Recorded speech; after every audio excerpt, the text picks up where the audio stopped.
স্বল্পোন্নত দেশের এলডিসি তালিকা থেকে উত্তরণের প্রস্তুতির জন্য সময়সীমা আরও 3 থেকে 5 বছর বাড়ানোর আহ্বান জানিয়েছেন ব্যবসায়ীরা।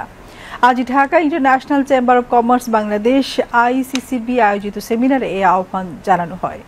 ব্যবসায়ী নেতারা বলেন, যথাযথ প্রস্তুতি ছাড়া দ্রুত উত্তরণ অর্থনীতির জন্য ঝুঁকিপূর্ণ হতে পারে। রিপোর্ট দিনার সুলতানার। 2026 সালের 24 নভেম্বর বাংলাদেশের এলডিসি গ্র্যাজুয়েশনে যাওয়ার কথা। এলডিসি গ্র্যাজুয়েশনে গেলে এতদিন স্বল্পোন্নত দেশ হিসেবে বাংলাদেশ যে শুল্ক ও প্যাটেন্ট সুবিধা পেত তা আর বলবৎ থাকবে না। এই অবস্থায় পূর্ণাঙ্গ প্রস্তুতি নিয়ে এলডিসি গ্র্যাজুয়েশনে যেতে চান ব্যবসায়ীরা। তারা বলছেন, আগামী বছর বাংলাদেশের এলডিসি গ্র্যাজুয়েশনে গেলে ক্ষতিগ্রস্ত হবে দেশের বেসরকারি খাত। আমাদের এখন যদি গ্র্যাজুয়েশনে আমরা যাই, এক কথায় এটা হবে আত্মঘাতী সিদ্ধান্ত। ইউরোপিয়ান ইউনিয়নে আমাদের ডিউটি বেড়ে যাবে 12%, যেখানে আমি 0 পাচ্ছি। আমার কানাডাতে চলে যাবে 16 থেকে 18%, এবং জাপানে বাড়বে 7.4 থেকে 12.8%। প্যাটেন্ট বাধ্যবাধকতা না থাকায় বর্তমানে অনেক দুর্মূল্য ঔষধ কম দামে পাওয়া গেলেও এলডিসি গ্র্যাজুয়েশনের পর দাম 10 গুণ বাড়বে বলে জানান বিএপিআই সভাপতি আব্দুল মুক্তাদির। প্রায়োরিটাইজ করে যেগুলির ব্যবহার সবচেয়ে বেশি হবে সেই ওষুধগুলি যদি আমরা দেশে তৈরি করতে পারি, তাহলে সেই ওষুধগুলি যে দাম হতো সামনে, মনে করেন এক একটা ইনজেকশনের দাম 2 লক্ষ টাকা, কিন্তু সেই ওষুধটাকে আমরা হয়তো 15,000 টাকায় দিতে পারবো। সেজন্য আমরা চাই অ্যাটলিস্ট 3 বছর আমাদেরকে একটু সময় দেওয়া। আইসিসি সভাপতি মাহবুবুর রহমান বলেন, বাংলাদেশ এখনও এলডিসি গ্র্যাজুয়েশনে যাওয়ার জন্য প্রস্তুত নয়।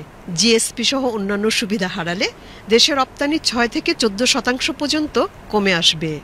যেহেতু আমাদের মাঝখানে কোভিড গেল, তারপরে হলো জুলাই আপরাইজিং হলো, সরকার বদলিল, বিভিন্ন ইন্টারিম গভর্নমেন্ট অনেক সিদ্ধান্ত নিতে পারে নাই, বাট তারা মনে করতেছে যে এটা ইলেক্টেড গভর্নমেন্ট তারা করবে, তারা বিভিন্ন রিফর্মের প্রসেসগুলো নিয়ে আসতেছে।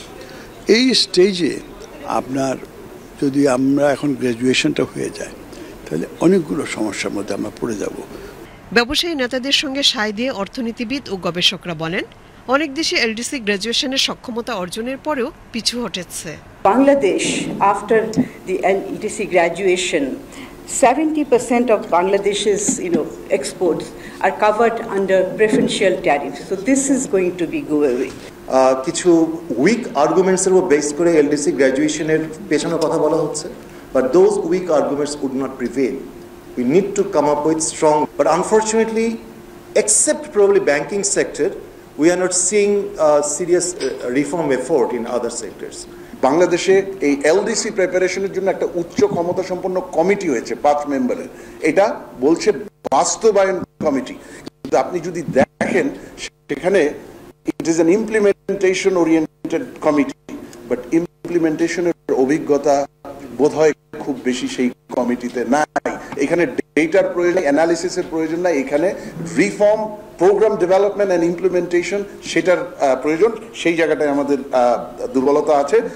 অনুষ্ঠানে বিজিএমই এর সভাপতি Mahmud Hasan Khan, leather goods and footwear manufacturers and exporter অ্যাসোসিয়েশনের সভাপতি নাসিম মঞ্জুর, ঢাকা চেম্বারের সভাপতি তাসকিন আহমেদ, বিএবির chairman Abdul Hai Sarkar, policy research ইনস্টিটিউটের চেয়ারম্যান ডক্টর জাইদি সাত্তার এবং আইসিসির ভাইস প্রেসিডেন্ট নাসির ইজাজ বিজয় বক্তৃতা করেন। সেমিনারে মূল প্রবন্ধ উপস্থাপন করেন গবেষণা সংস্থা দ্য থার্ড ওয়ার্ল্ড নেটওয়ার্কের লিগ্যাল অ্যাডভাইজার ও গবেষক Sanya Reid Smith. Dinar Sultana, BTV news.